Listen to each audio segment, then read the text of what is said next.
11절로 28절 한 절씩 교독합니다. 그러므로 피차 건면하고 서로 덕을 세우기를 너희가 하는 것 같이 하라. 형제들아, 우리가 너희에게 구하노니 너희 가운데서 수고하고 주 안에서 너희를 다스리며 권하는 자들을 너희가 알고 그들의 역사로 말미암아 사랑 안에서 가장 귀히 여기며 너희끼리 화목하라. 또 형제들아, 너희를 권면하노니 게으른 자들을 권계하며 마음이 약한 자들을 격려하고 힘이 없는 자들을 붙들어주며 모든 사람에게 오래 참으라. 삼가 누가 누구에게든지 악으로 악을 갚지 말게 하고 서로 대하든지 모든 사람을 대하든지 항상 선을 따르라. 항상 기뻐하라. 쉬지 말고 기도하라. 범사에 감사하라. 이것이 그리스도 예수 안에서 너희를 향하신 하나님의 뜻이니라. 성령을 소멸하지 말며 예언을 멸시하지 말고 범사에 헤아려 좋은 것을 취하고 악은 어떤 모양이라도 버리라. 평강의 하나님이 친히 너희를 온전히 거룩하게 하시고 또 너희의 온 영과 혼과 몸이 우리 주 예수 그리스도께서 강림하실 때에 험없게 보존되기를 원하노라. 너희를 부르시는 이는 미쁘시니 그가 또한 이루시리라. 형제들아 우리를 위하여 기도하라. 거룩하게 입맞춤으로 모든 형제에게 문안하라. 내가 주를 힘입어 너희를 명하노니 모든 형제에게 이 편지를 읽어주라. 우리 주 예수 그리스도의 은혜가 너에게 있을지어다. 아멘. 오늘 이 말씀을 가지고 서로 건면하고 덕을 세우라, 서로 건면하고 덕을 세우라라는 제목으로 함께 말씀을 나누겠습니다. 한번 외쳐볼까요? 기도하면 하나님이 하나님을 같이 합니다. 기도하면 됩니다. 하나님이 하십니다. 하나님을 믿습니다. 아멘. 오늘도 전후좌우에 있는 분들에게 축복합니다. 인사하겠습니다. 축복합니다. 축복합니다. 축복합니다. 하늘 복 많이 받으세요. 하늘 복 많이 받으세요. 하늘 복 많이 받으세요. 예, 감사합니다. 우리는 지난주에 주님 오실 때까지 우리는 깨어서 정신을 차리고 있어라 그 말씀을 우리가 함께 나누었습니다. 오늘 이제 그 말씀 이어서 계속해서 우리 함께 말씀을 나눌 텐데 그 말씀을 하면서 마지막으로 이제 11절에 이렇게 이야기합니다. 그러므로 피차 건면하고 서로 덕을 세우기를 너희가 하는 것 같이 하라 그랬는데 그러므로 피차는 서로죠. 서로 건면하고 서로 덕을 세우기를 너희가 하는 것 같이 하라 했는데 서로 건면하고 이제 덕을 어떻게 세울 것인가 그걸 오늘 세 가지로 제가 말씀을 드리려고 합니다. 세 가지. 서로 건면을 하면서 서로 덕을 세워야 되는데 그러면 어떻게 덕을 세워야 되는지 덕을 세운다는 것은 다른 사람들에게 도움을 주는 거예요. 힘을 주고 도움을 주는 건데 어떻게 해야 되는가? 첫 번째는 12절 보시겠습니다. 12절 형제들아 우리가 너희에게 구하노니 너희 가운데서 수고하고 주 안에서 너희를 다스리며 권하는 자들을 너희가 알고 13절 그들의 역사로 말미암아 사랑 안에서 가장 귀히 여기며 너희끼리 화목하라. 이게 첫 번째로 누구에게 덕을 세워야 되냐 하면 지도자들이에요. 지도자들. 너희를 이끌어가는 지도자들. 여기 형제들아 데살로니가 성도들을 향한 말씀이죠. 우리가 너희에게 구하는 것은 너희 가운데 수고하고 또 주 안에서 너희를 다스리고 권하는 자들. 그게 누굴까요? 데살로니가 교회 안에 지금 목자 목녀들 또 넓게 보면 데살로니가 연합교회의 목사님 또 사모님을 이야기하는 거예요. 너희를 위해서 지금 수고하고 있고 너희를 지금 다스리고 근면하고 있는 이 공동체의 영적인 리더 그 리더들을 향하여서 너희들이 뭐라고 합니까? 여기 너희가 알고라는 말을 공동 번역서에서는 너희가 존경하고 존경하라 그랬어요. 이 존경하라는 말이 참 거북스러운 분들이 많아요. 존경할 게 있어야 존경하지. 아무나 존경이 안 된다는 거예요. 인격이나 사상이나 뭐 그런 것들을 보면서 존경을 해야지. 뭐 어떻게 아무나 존경을 할 수 있냐라고 그렇게 생각을 할 수 있습니다. 근데 아마 데살로니가 교회 성도들도 그런 생각이 있었던 것 같아요. 뭐 우리 목자 목녀들이 별로 내가 존경할 만한 것이 안 보인다. 그래서 나는 존경 못 하겠다라고 그렇게 생각하는 분들이 있는 것 같아요. 그래서 13절에 이렇게 말씀하죠. 그들의 역사로 말미암아, 그들의 역사, 그들의 역사가 뭘까요? 이제 세번역성에 보니까 그들이 하는 일, 그들이 하고 있는 일을 생각하여 그랬어요. 그들이 하고 있는 일이 뭘까요? 다른 거 없어요. 영혼 구원하고 제자 삼는 일이잖아요. 여러분 성경에 보면 내 부모를 공경하라 그런 말씀이 나오잖아요. 내 부모를 공경하라. 부모를 공경하는 것 이제 아이들이 크면서 뭐 부모를 공경할 만해야 공경하지. 뭐 존경할 게 있어야 존경하지. 뭐 이러면서 존경 안 하면 됩니까 안 됩니까? 존경 안 해도 되는 거예요. 내 부모를 공경하라 했으면 부모를 공경해야지. 그 부모가 비록 인격적으로 조금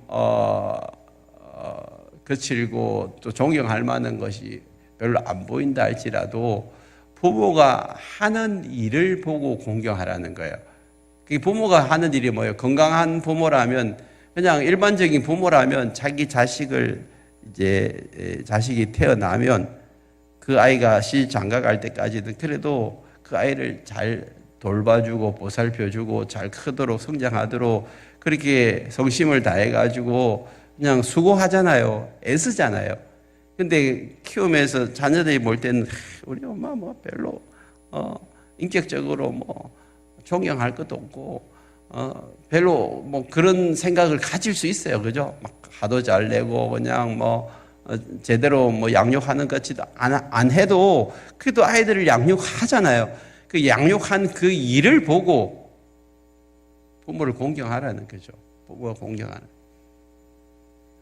똑같아요. 여러분 교회 안에서 이제 목장을 하는데 목장에 목자 목녀들이 인격적으로 좀 잘 다듬어지고 성숙하고 뭔가 존경할 만한 것이 많이 보이면 존경이 될 텐데 내가 볼 때는 별로 없는 것 같아. 그런데도 불구하고 공경하고 존경, 아이고 못하겠다.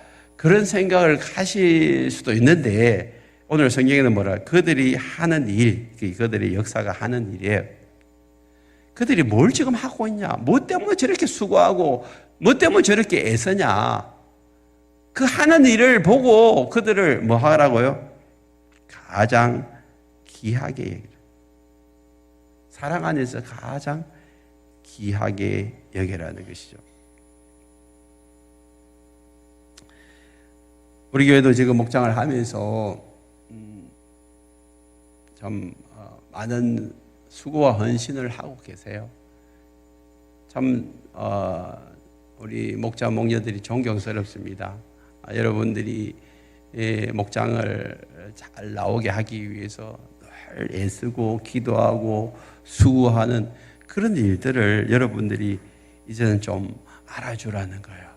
그리고 인정해주고 그분들을 정말 귀하게 여길 줄 알아야 된다. 성경은 그렇게 이야기합니다. 그것이 바로 덕을 세우는 거예요. 덕을 세우는. 첫 번째로 우리가 덕을 세워야 될 것은 이제 지도자인데 그 귀히 여기고 너희끼리 화목하라 그랬는데 너희끼리 여기 너희끼리는 뭐 이 성도들 간에 목원들 간에 또 화목하라는 그런 의미도 있지만 또 한편으로는 목자 목녀들하고 또 목원들하고 또 교인들하고 목사하고 사모하고 정말 화목하게 잘 지내라는 거예요. 관계 속에서 담을 쌓지 말고 예수님이 그랬잖아요. 원수까지도 사랑하기 위해서 자기가 희생 제물로 오셨어요. 십자가에서 자기를 욕하고 비난하고 조롱하고 희롱하는 그들을 향하여서 저들의 죄를 용서해 달라고 그러잖아요. 그리고 자신을 십자가에서 화목 제물로 드렸어요. 그러니까 여러분 화목하기 위해서는요 뭐 했냐 하면 자기를 희생하고 더 겸손하셔야 돼요. 예수님은요 화목 제물이 되시기 위해서 하나님이시만 인간의 몸으로 오셔서 죽기까지 복종하시는 겸손함이셨어요. 겸손은요 자기를 비워낼 때 겸손해질 수 있어요. 절대 저 사람보다 내가 낫다라고 생각하면 화목이 안 되어져요. 저 사람이 나보다 더 낫다라고 생각할 때 그때 이제 하나가 되어지는 거거든요. 늘 부부 싸움이 일어나는 이유가 남편보다 내가 그래도 좀 낫다라고 생각하는, 아내보다 내가 좀 낫다라고 생각하는 그 마음이 늘 있기 때문에 부부 싸움이 일어나는 거예요. 저 사람이 내보다 낫다라고 생각하면 자꾸 배우려고 해야 돼요. 그리고 자꾸 그냥 섬기려고 하는 그런 마음이 생겨나거든요. 그래서 여러분 다툼은요 서로가 자기를 드러내고 내세울 때 다툼이 일어나는 거지, 자기를 죽이고 낮추고 저 사람이 나보다 낫다라고 인정하는 데서는 절대 다툼이 안 일어나요. 그런 가정은 화목한 가정이 돼요. 화목한 가정.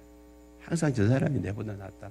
그게 말만 그런 게 아니고 진짜로 내 진심으로 그런 마음을 가지고 있으면요 화목할 수 있습니다. 두 번째는 이제 덕을 세우는 데 있어서 어떤 다른 사람들에게 덕을 세우라는 것이죠. 지도자에게 여러분 덕을 세우고 존경하고 따르라는 것이고, 두 번째는 14절에 보면 또 형제들아 너희를 권면하노니 게으른 자들을 건개하고 마음이 약한 자들을 격려하고 힘이 없는 자들을 붙들어주며 모든 사람에게 오래 참으라. 삼가 누가 누구에게 악으로 악을 갚지 말게 하고 서로 대하든지 모든 사람을 대하든지 항상 선을 따르라 그랬어요. 여기 게으른 자는 다른 번역성에 보니까 무질서하게 사는 사람, 무질서하게 사는 사람. 사실 게으른 자가 무질서하죠. 자기 마음대로 사는 거예요. 질서 없이 사는 거예요. 그런 사람들을 어떻게 해요? 건개하라는 말은 훈계하라는, 가이르고 주의를 줘라. 그렇게 살지 말도록. 여러분 자녀들이 무질서하게 살면 부모로서 하잖아요. 한마디 하잖아요. 그러니까 우리 주변에 특별히 이제 목자 목녀들이 목원들을 향하여서 훈계해요. 그렇게 살면 안 되고 이렇게 사세요. 저렇게 사세요. 기분 나빠하면 안 돼요. 부모가 자식에게 하는 말처럼 목자 목녀가 목원들에게 그런 말을 할 수도 있어요. 그런 거에 대해서 잘 새겨 들어야 합니다. 여러분 무질서하게 사는 사람들은 질서 없이 사는 거잖아요. 그래서 우리가 삶에 질서를 세우는 것이 참 중요합니다. 특별히 영적인 질서를 세우는 것이 중요해요. 영적인 질서를 세우는 것은 우리가 꼭 가야 될 자리에 가는 거예요. 지금 이제 우리 교회에서는 금요일 저녁에 목장을 해요. 목장을 하는데 늘 금요일 날 이제 불타는 금요일이잖아요. 할 일이 많고 겹치는 일들이 많이 생겨요. 그럴 때에 여러분 우선순위를 어디에 두어야 되냐? 오늘은 뭐 그냥 금요일 날 목장 빠지자. 그리고 다른 데 가는 사람들도 간혹 있을 수 있겠지만 대부분 우리 교회 성도님들이 이제 금요일 날 목장을 하기 때문에 다른 일들은 자꾸 2순위로 밀리고 목장을 1순위에 두고 열심히 목장을 참여하는 그런 분들이 많아요. 얼마나 감사한지요. 그게 질서를 세우는 게 삶의 질서를 세우는. 주일도 마찬가지예요. 주일날 되면 여러분 할 일이 얼마나 많아요. 여러 가지 가야 될 곳이 얼마나 많아요. 그럼에도 불구하고 내 삶의 1순위는 주일날 교회 와서 예배 드리는 것이다. 이걸 딱 정해놓고 그 위에 다른 일들은 다 2순위로 다른 시간으로 다 이렇게 밀어버리는 것. 이게 삶의 질서를 세워나가는 것입니다. 일주일 동안 여러분 주일 교회 와서 예배 드리는 거, 또 목장 참여하는 거, 이것만 하더라도 여러분 영적인 질서를 잘 세워가는 것입니다. 잘 세워. 그것이 자꾸 이렇게 하나님 앞에서 은혜를 받고 하나님을 경험하고 내 신앙에 있어서 믿음이 자라게 하는 그런 일들을 우선순위에 두지 아니하고 자꾸만 다른 것들을 우선순위에 두고 나면 나중에 하고 나면 후회가 돼. 그리고 모든 것이 그냥 무질서해지는 거예요. 이랬다가 저랬다가 이랬다가 저랬다가. 그렇게 여러분 하는 분들은 이제 다시 제가 말씀을 드리는데, 삶의 우선순위를 주님 앞에 드리는 시간을 최우선순위로 드리죠. 할 수만 있으면 주일뿐만 아니라 여러분 목요일 또 수요일 예배 참석하는 것이 여러분 우선순위가 돼야 돼요. 우선순위. 그래서 여러분 이제 목장을 아직도 참여하지 못하시는 분들은 목장을 한번 가보십시오. 얼마나 좋은지. 여러분 목장을 잘하는 교회들은요, 주일 출석보다 목장 출석 수가 더 많아요. 아직 우리 교회가 주일 출석 수보다 목장에 참여하는 수가 적은데, 여러분 그것이 바뀌어져야 돼요. 주일날 출석하는 것보다 목장에 출석하는 사람들이 더 많아질 때에, 그때에 여러분 목장이 활성화되어지는 것입니다. 목장은 그냥 가도 되고 안 가도 되고 그게 아니고요. 여러분 정말 이제는 가정교회로서 자그마한 그런 소규모의 교회들이 지금 우리 교회 15교회가 생겼어요. 거기에 우리가 참여해서 그곳에서 우리가 신앙생활을 잘 하셔야 된다 하는 것입니다. 그런 질서를 여러분 세워가는 것 참으로 중요합니다. 영적인 질서를 세워가면 그 다음에 내 개인적으로 또 가정적으로 질서가 잘 세워져 가게 되어 있습니다. 뿐만 아니라 마음이 약한 사람들, 그런 사람 잘 넘어지고 자빠지죠. 그런 사람들을 다시 격려해가지고 이렇게 세워주고 그 마음을 굳세게 하고 강하게 하는 일들, 이것을 우리가 잘 해야 합니다. 이게 덕을 세우는 거예요. 뿐만 아닙니다. 힘이 없는 자들을 붙들어 주며 그랬어요. 힘이 없다는 것은 권력이 약하다는 의미가 아니고, 여러분 세상에서 좀 부족한 사람들 있죠. 또 이 돈도 없고 권력도 없고 세상적인 내세울 만한 게 하나도 없는 그런 사람들이 우리 주변에 있습니다. 그런 사람들에 자꾸 도와줘야 돼요. 섬겨주고 도와주라는 것입니다. 뿐만 아니라 모든 사람에게 오래 참으라 그랬어요. 여러분, 이 오래 참는 것이 쉬운 일이 아닙니다. 우리가 어떤 사람과의 관계 속에서 화날 일이 막 생기잖아요. 그럼 화가 불쑥 올라와요. 그때 분노를 표출하고 나면 어떻게 되죠? 관계가 서먹해지는 거예요. 어떤 관계가 깨어질 수도 있어요. 지금까지 그렇게 좋은 관계에 쌓아왔는데 한번 화를 부르륵 내고 나면 모든 관계가 다 허물어지고 다시 이제 새로 세우는 것이 쉽지는 않습니다. 그래서 그럴 바에야 우리가 분노가 올라오더라도 그냥 참아내는 것이 결국엔 나에게 덕이 되고 좋은 거예요. 다른 사람들도 마찬가지. 그래서 우리가 사랑이라는 것은, 사랑은 고린도서 13장에서 사랑은 오래 참는 거라 했잖아요. 이 사랑이. 그리고 끝날 때는 사랑은 견디는이라 하게 오래 참고 견디는 것이 사랑이라면, 하나님의 사랑으로 그들을 사랑한다면 우리가 오래 참을 수가 있다는 것이죠. 그래서 나에게 서로 잘못한 일이 있다 할지라도, 분노가 일어나더라도 참아내는 자가 되어야 합니다. 뿐만 아니죠. 상가 누가 누구에게든지 뭐예요? 악으로 악을 갚지 말고 서로 대하든지 모든 사람을 대하든지 항상 선을 따르래. 선을 따르. 이 부분은 데살로니가 교회 성도들뿐만 아니라 사도 바울이 항상 편지를 쓸 때 악으로 선을 이겨라, 악으로 악을 갚지 말라, 화목하라, 이 말씀들을 계속 하고 있는데, 로마서 12장에서도 이 말씀을 하고 있어요. 그 중에 우리 한 부분을 들면 로마서 12장 19절로 21절에 이렇게 말씀하고 있어요. 내 사랑하는 자들아, 너희가 친히 원수를 갚지 말고 하나님의 진노하심에 맡기라. 기록되었으되 원수 갚는 것이 내게 있으니 내가 갚으리라. 주께서 말씀하시니라. 내 원수가 줄이거든 먹이고 목마르거든 마시게 하라. 그리함으로 내가 숯불을 거머리에 쌓아 놓으리라. 악에게 지지 말고 선으로 악을 이기라 그랬어요. 여러분, 우리는 항상 우리의 마음속에 이 악함이 올라와요. 다른 사람이 나를 악하게 대하잖아요. 여러분, 차를 타고 운전하다가 옆에 사람이 끼어들고 막 욕을 하고 이러면 올라와요, 안 올라와요? 속에서 올라오잖아. 그래가지고 나도 모르게 입에서 욕이 튀어나오죠. 그게 우리가 그걸 참아내고 악하게 이렇게 대하지 말라는 것입니다.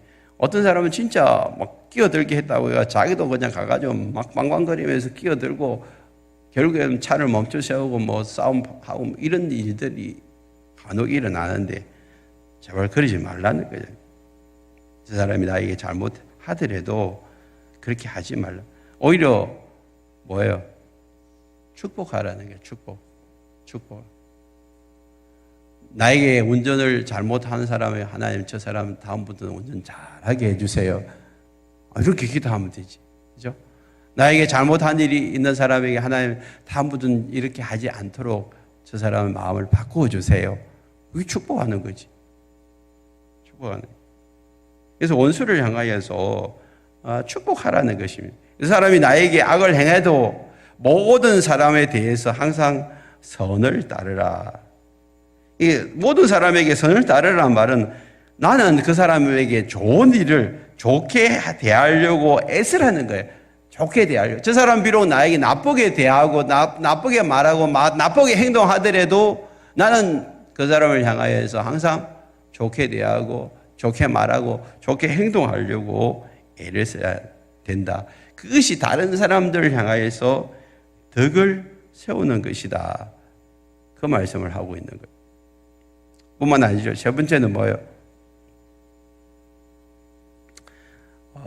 자기 자신을 대하여 덕을 세우라는 거예요. 자기 자신에 대해서.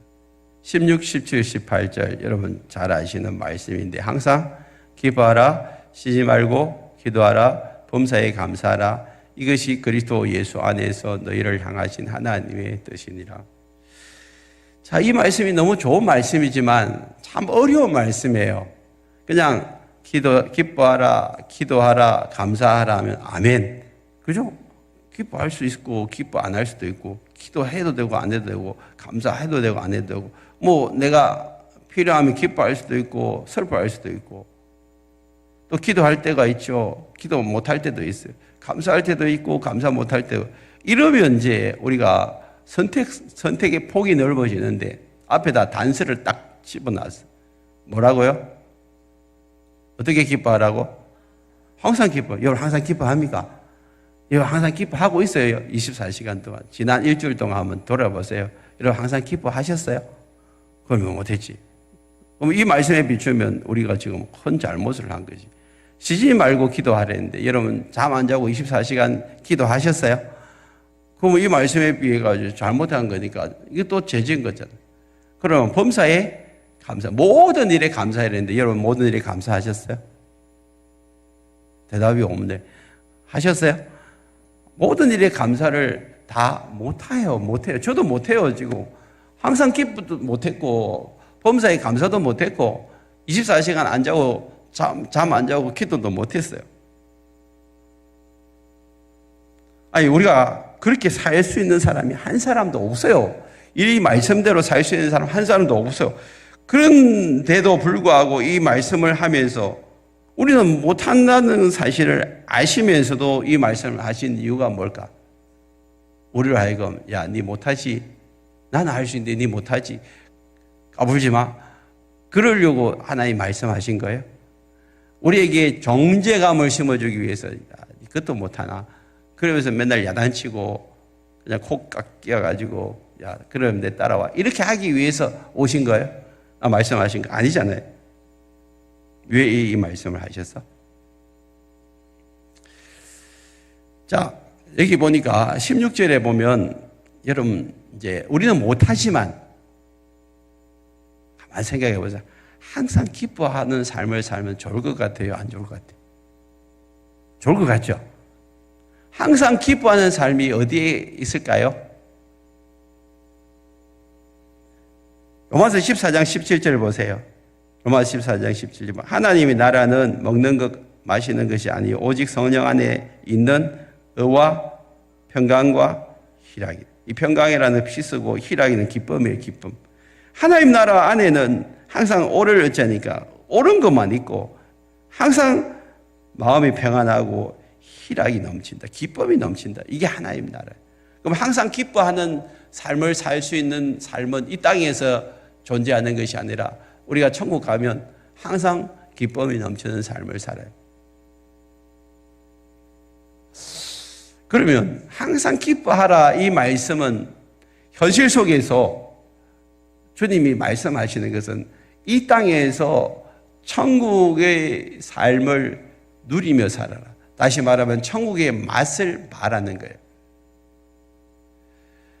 명령형을 하잖아요. 기뻐하라, 기도하라, 감사하라. 이 말씀은 여러분들이 지금 기뻐하고 있으면 예수 믿고 난 다음에 항상 기쁨이 넘치고 항상 감사가 넘치고 항상 기도만 하는 삶을 살면 데살로니가 교회 성도들에게 이 말씀을 할 필요가 있다 없다?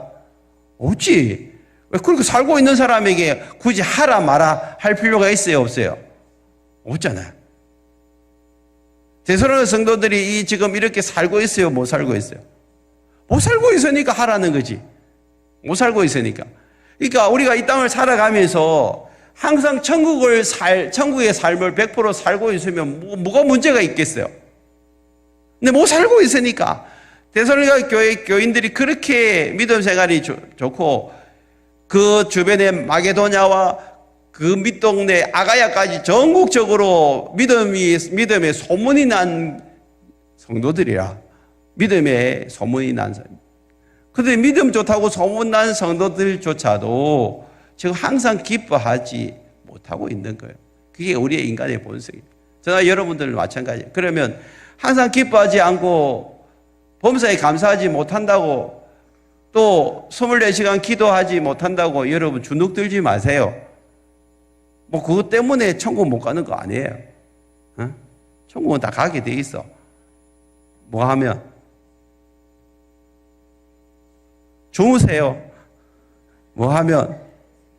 예수 믿으면 천국 가게 돼 있으니까.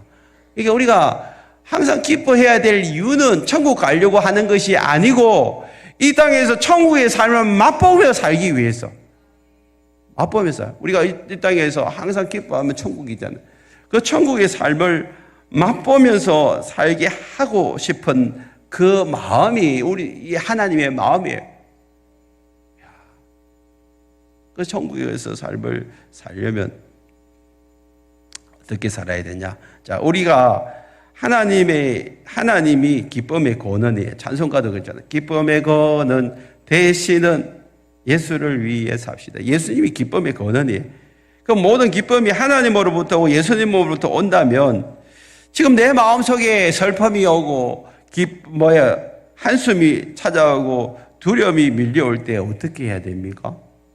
여러분 살면서 그런 일들이 일어나잖아요. 저도 그런 일이 일어나요.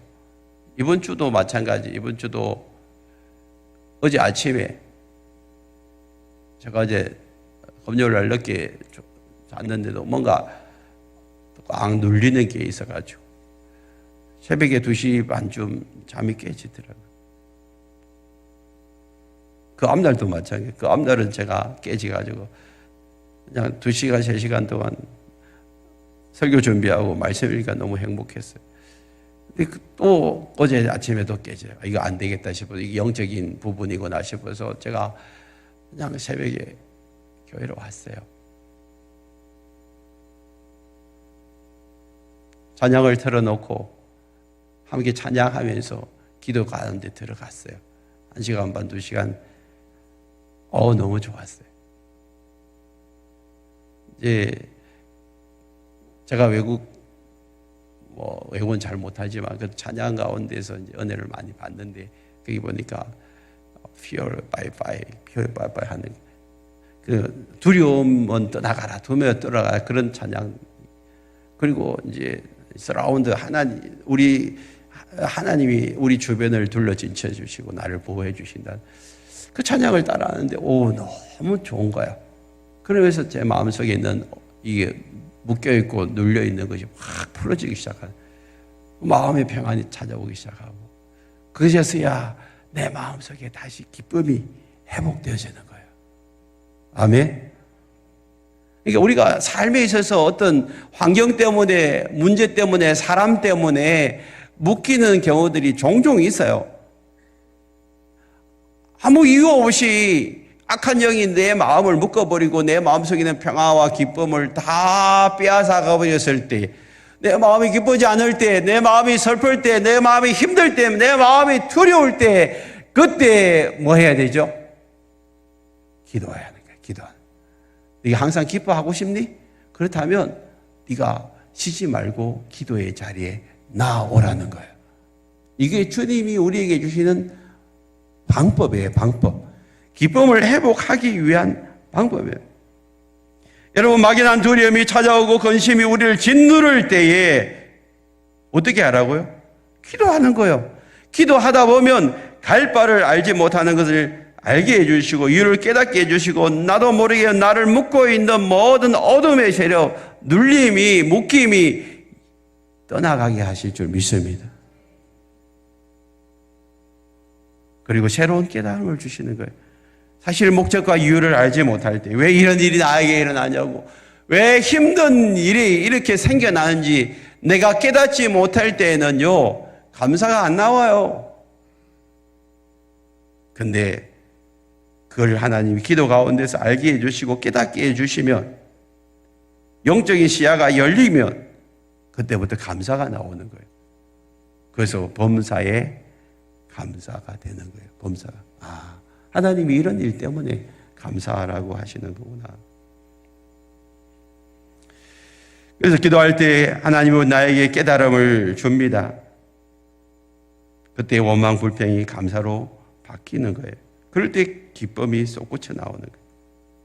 그래서 우리가 어려운 일을 만날 때마다, 두렵고 답답한 일이 생길 때마다 여러분 어떻게 해야 됩니까? 우리에게는 답이 뭐예요? 기도의 자리에 나가는 거예요. 기도의 자리에 앉아 있는 거예요. 내가 뭔가 막 이야기 안 해도 돼요.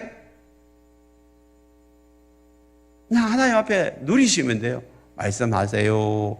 제 마음을 만져주세요. 저도 새벽에 나와요. 새벽에 나와가지고 찬양하고 그냥 하나님 앞에 내 마음을 열어드리고 이렇게 나아가니까 그냥 하나님 그냥 풀어주시는 거예요. 해결해 주시는 거예요.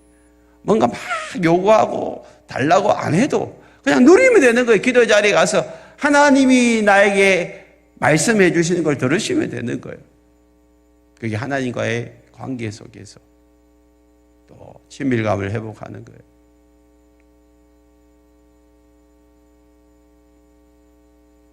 기쁨은 그냥 오는 게 아닙니다. 기쁨은요, 내 안에 감사로 채워질 때에 비로소 기쁨의 엔돌핀이 나오기 시작하는 거예요. 기쁨의 열매가 맺혀지기 시작하는 거예요. 그런 감사로 채워지기 위해서는요, 자꾸 감사를 선택해야 돼요. 감사를 붙들어야 돼요. 원망과 불평이 있으면 절대 내 안에 기쁨이 생겨나지 않아요. 그러니까 자꾸 이제 감사를 붙들려면 내 생각에 전환이 일어나야 되거든. 그 생각을 누가 바꿔주시나요? 하나님이 바꿔주시는 거. 뭐 할 때요?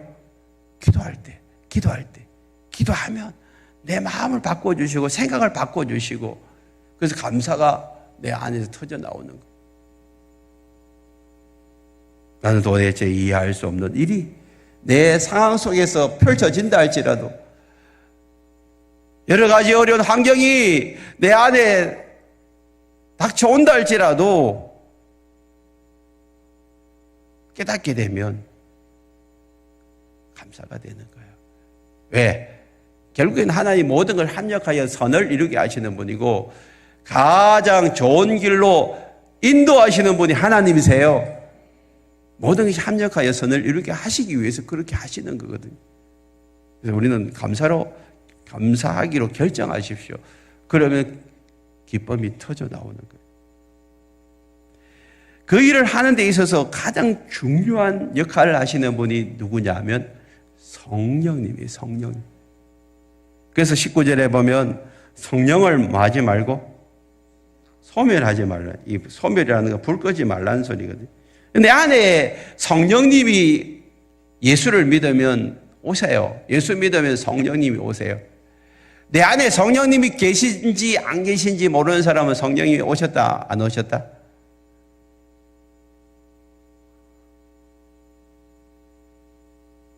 예수 영접 모임 때 오십시오. 예수 영접 모임 하신 분들은 아는데, 자, 내 안에 성령님이 오신 분 오셨다는 걸 내가 알아요, 몰라요? 알아야죠. 여러분 결혼하고 난 다음에 남편이 계신지 안 계신지 알아요, 몰라요? 아내가 내 옆에 있는지 없는지 알아요, 몰라요? 모르는 사람은 결혼한 사람이에요, 결혼 안 한 사람이에요? 결혼 안 하니까 없지. 그럼 결혼하니까 모르지. 여러분 예수를 믿는 것은 예수님과 결혼한 거예요. 예수를 믿으면 예수의 영이신 성령이 내 안에 오세요. 모른다. 큰일 난 사람이래. 나 내 안에 성령님이 계신다 하는 것을 모르겠다. 큰일 날 소리라니까. 진짜 모르시면요, 다시 예수 영접 모임에 오세요. 그러니까 예수님 내 안에 계신 걸 알게 해주시는 거예요. 알아야 돼요, 몰라야 돼요? 알아야 되는데, 결혼하고 나서 부부가 서로 사는 걸 아는 것처럼 예수를 믿고 난 다음에 성령님이 내 안에 계시는 것을 모른다. 지금부터 그 부끄러운 소리예요. 절대 모르면 안 돼요. 내 안에 계신 걸 아셔야 돼. 그리고 그 안에 성령님이 계시는데 그분을 소멸시키지 말라는. 무슨 말입니까? 성령님은 우리 안에 오셔서 계속해서 말씀하시는 분이, 함께 동행하고 함께 말씀하시고 함께 인도하시고 우리를 이끌어 주시는 분인데 그분을 뭐 하지 말라는 게, 무시하지 말라는 거예요. 무시하지 말라. 자꾸 말씀하시고 소원을 주시고 이끄시기를 원하시는데 못 들은 채 하는 거예요. 안 들으려고 하는 거예요. 무시해버리는 거예요. 자기 하고 싶은 대로. 자기 감정대로 해버리는 거예요. 애들이 그러잖아요. 애들이 하기 싫으니까 부모 말 안 듣고 지 감정대로 해버리잖아요. 똑같아요. 예수를 믿고 난 다음에도 영적인 어린아이가 돼가지고 하나님이, 성령님이 뭘 통해서요? 여기 보니까 20절에 예언을 멸시하지 말고, 여기 예언은 뭐냐면 하나님 말씀이에요. 지금 문맥상 흐름을 보세요. 성령 소멸하지 말라. 그러면 그 다음에 예언은요, 성령님이 우리에게 주시는 말씀이에요. 그래서 공동번역성에서는 이렇게 번역을 해놨어요. 예언을 멸시하지 말라를 성령의 감동을 받아 전하는 말을 멸시하지 말라. 그게 예언이에요. 성령님이 우리에게 주시는 그 말씀 있죠, 말씀. 그거를 무시하거나 멸시하지 말라는 거예요. 멸시하지 말라. 그러므로 우리가 예수를 믿고 난 다음에 성령님이 내 안에 오셔서 이제 우리를 인도해 주시고 이끌어 가시는 데 있어서 가만히 계시는 분이 아니라 우리에게 뭐 하시는 분이에요? 말씀하시는 분이에요. 그래서 성령님이 여러분 안에서 말씀하시는 것을 무시하지 말고 멸시하지 말고 자꾸 들으라는 거예요. 들으라는 것은 순종하라는 거예요. 따라가라는 거예요. 따라가라는 거예요. 그러면 여러분 삶이 달라지기 시작해요. 성령님을 인정하고 사모하고 말씀대로 따라가려고 해요. 그러기 위해서는 여러분 우리가 말씀을 가까이 해야 돼요. 말씀을 가까이. 그리고 말씀 듣는 자리에 와야 돼요. 오늘도 이렇게 설교를 듣잖아요. 그럼 그 말씀을 듣고 결단하셔야 돼요. 계속해서 21절에서도 이렇게 말씀합니다. 범사에 헤아려 좋은 것을 취하고 악은 어떤 모양이라도 버리라. 19절, 20절, 21절, 22절이 연결되어 있어요. 이게 그냥 따로따로 되는, 이게 똑같은 말씀이에요. 계속해서 범사에 헤아려 좋은 것을 취하라는 말은, 여러분, 좋은 것 중에 가장 좋은 게 뭘까요? 하나님의 말씀이에요. 하나님의 말씀. 하나님의 말씀을 자꾸 취하려고 하라는 거예요. 하나님 말씀을 따르라는 거예요. 100% 이해가 안 되고 내가 손해보는 것 같아도 그냥 순종하라는 것입니다. 그때 내 삶의 기쁨이 회복되어지고 감사가 넘치는 거예요. 처음에는 이해가 안 돼요. 왜 그렇게 하라는지도 몰라. 근데 성령님이 나에게 말씀해 주시고 이끌어 주시고 인도해 주시잖아요. 그러면 그대로 따라가. 그러면 어느 순간에 이해가 되어지고 깨달아지고 알게 되어지는 거예요. 이게 성령님이 하시는 거예요. 악은 어떤 모양이라도 버리라는 말은, 여러분, 악이라는 것은 뭐예요? 죄잖아요. 하마르티아, 표적에서 벗어난 것, 하나님 말씀에서 벗어난 것들은 어떤 모양이라도 다 버리라는 거예요. 하나님 말씀하고는 거리가 있다. 하나님이 싫어하는 것이다. 라고 생각되는 것들은 다 버리십시오. 그거 다 쓰레기들이에요, 쓰레기. 세상에서는 자꾸 유혹하잖아요. 죄를 짓도록. 그럴싸하게 포장해가지고 우리는 그런 것들을 어떻게 해요? 쓰레기 취급하고 자꾸 버려야 돼요. 버려야 돼. 하나님 말씀에서 벗어나. 그럴 때에 하나님 우리에게, 우리를 유익해 하고, 우리를 도와주시는 거예요. 그게 내 자신에게 덕을 세우는 거예요. 내 자신에게. 오늘 서로 권면하고 덕을 세우기 위해서는 세 가지를 제가 말씀을 드렸어요. 첫 번째는 뭐예요? 영적인 리더들을 존경하고 알아주라는 거예요. 그들을 존경하고 알아주는 데 있어서 가장 중요한 것은 25절 보세요. 25절. 형제들아, 우리를 위하여 뭐하라? 우리는 사도 바울 일행들이에요. 데살로니가 성도들을 향하여서 이게 목회자잖아요. 사도 바울. 목회자인 사도 바울 일행을 위해서 좀 기도하라는 거예요. 여러분, 저나 제 아내나 또 목자, 목녀, 여러분 목자, 목녀들은요, 매주일마다, 매일마다 여러분들을 위해서 기도합니다. 여러분을 위해서. 그렇다면 여러분들도 이제는 목자, 목녀를 위해서 또 목사님, 사모님을 위해서 여러분 기도해 주시길 바랍니다. 이것이 여러분 영적 이들을 존경하고 알아주는 첫 번째예요. 첫 번째. 고린도전서 16장 15절로 18절에 보면 이렇게 말씀하고 있습니다. 형제들아, 스데바나의 집은 곧 아가야의 첫 열매요 또 성도 섬기를 작정한 줄을 너희가 아는지라 그랬어요. 이 스데바나의 집이 고린도, 이 아가야가 고린도 지방이 아가야인데, 거기에 고린도 지역의 스데바나 집이 첫 번째 열매라는 말은 가정교회 첫 번째 1호, 가정교회 1호가 스데바나 집이에요. 거기에 여러분 스데바나가 뭐합니까? 성도 섬기기로 작정하네. 얼마나 좋아요. 지금 15개 목자 목녀들이 여러분들을 섬기기로 작정했잖아요. 지난 6월 셋째 주부터 지난 주일까지 자기 집을 다 오픈해가지고 얼마나 여러분 매주일마다 여러분 불러다가 식사 대접하고 또 섬기고 기도하고 헌신하고 희생하고 얼마나 많이 했어요.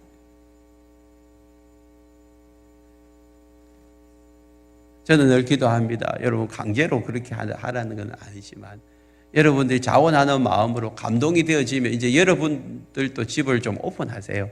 여러분 집에서 목장 모임하는 게 축복입니다. 축복입니다. 그거는요 여러분들에게 복을 받는 비결이니까. 저희가 처음에 저희 집을 오픈해가지고 매주일마다 3개의 목장을 했어요.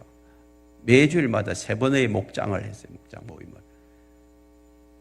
그걸 한 2달 가까이 하면서 우리 가정에 너무 기쁨이 넘치고요. 하나님 주신 은혜가 넘쳤어요. 그러니까 이 기쁨을 목자 목녀들 될 사람들도 한번 맛보게 하고 싶어가지고 우리 집사람이 이 기쁨을 우리만 누리면 안 된다고 같이 좀 맛보게 하자고. 그래가지고 목자 목녀들 이제 집을 오픈을 3월달부터 하기 시작하잖아요. 처음에 많이 부담이 됐어요. 어떤 분은 너무 부담이 돼가지고 그 주간에 끙끙 앓더라니까요. 그래가지고 첫 목장을 했어요. 앓던 이가 하루 만에 다 빠져버렸어. 그대로 깨끗이 나와버린. 한번 해보면요, 이게 너무 좋고 행복하다는 걸 알아요. 그래서 여러분 억지로 하지 마시고, 그러나 자원하는 마음, 하나님 주시는 마음이, 성령님이 여러분들에게 주시는 마음이 있어요. 성령님이. 그러나 순종하십시오. 순종하십시오. 지금 여기 성도 섬기를 작정하고 그들이 섬겼어요. 근데 이 같은 사람들과 니네들이 뭐 하라고요? 또 뭐 하고? 띄워주세요. 16절. 고린도전서 16장 16절 좀 이거 없나요? 고린도전서 16장. 자, 이 같은 사람들과 또 함께 뭐예요? 함께 일하라는 거예요. 목자 목녀들만 일하는 게 아니고 뭐예요? 니네들도 함께 하라는, 함께 동참하라는 거예요. 함께 일하고, 그 다음에 수고하는 모든 사람들에게 뭐하라? 순종하라는 거예요. 아이고, 나보다 나이도 어린 게 뭐 이래라 저래라 하는, 뭐 이런 식으로 하면 돼요, 안 돼요? 목자 목녀들은요, 하나님이 세워주신 목자 목녀들은 목장 안에 목사님 사모님이에요. 목사님 사모님한테 나이도 어린 게 내가 뭐 이런저런 그렇게 하면 안 되잖아요. 하나님 앞에 그냥 세우신 종들을 순종하고, 내가 스데바나와 버드나도와 아가이고가 온 것을 기뻐하노니 그들이 너희의 부족한 것을 채웠음이라. 그들이 나와 너희의 마음을 뭐하게? 시원하게 하였으니 그러므로 너희는 이런 사람을 어떻게 해요? 알아주라는 인정해주고 존경해주고 공경해주고 사랑해주고 위해주고 섬겨주고 같이. 아멘. 그래서 영적 리더들을 특별히 목자 목녀들을 잘 여러분 존경하고 알아주십시오. 두 번째는 다른 사람들과 화목하게 지내. 다른 사람들과 화목하게. 그래서 모든 사람들을 화목하기 위해서 내가 더욱 겸손하셔야 돼요. 세 번째는 자신에 대해서 항상 기뻐하고 쉬지 말고 기도하고 범사에 감사하는 삶을 살기 위해서 노력하고 애를 쓰라는 거예요. 그래서 여러분 삶에 천국이 임하는 것을 경험하셔야 돼요. 오늘 23절에 이렇게 말씀합니다. 평강의 하나님, 천국을 우리 가운데 누리게 하시는 그 하나님이 친히 너희를 온전히 거룩하게 하시고 또 너희 영과 혼과 몸이 우리 주 예수 그리스도께서 강림하실 때에 험없게 보존되기를 원하노라. 하나님은 우리를 불러주실 때 거룩한 하나님의 백성으로 불러주셨어요. 그리고 우리의 영혼육을 새롭게 해주셨어요. 이것을 보존시켜 나가는 것이 중요합니다. 우리를 새롭게 거듭나게 변화된 우리의 몸을 사단은 계속해서 공격해 들어오잖아요. 그래서 천국을 누리지 못하도록, 그렇게 살지 못하도록 방해하는데 우리가 성령님을 딱 붙들고 믿음으로 살아내면 우리 안에 있는 이 험을 없게 해주시는 그 하나님, 계속 상처 주고 아픔을 주지만 성령님을 모시고 살면 그 험을 치유하시고 회복시켜 주시고, 주님 오실 때까지 우리의 몸과 마음을 거룩하게 지켜내므로 다시 주님 오실 때 할렐루야 주님 앞에 부끄러움 없이 설 수 있는 우리 모두가 되기를 축복합니다. 우리 함께 찬양하십시다.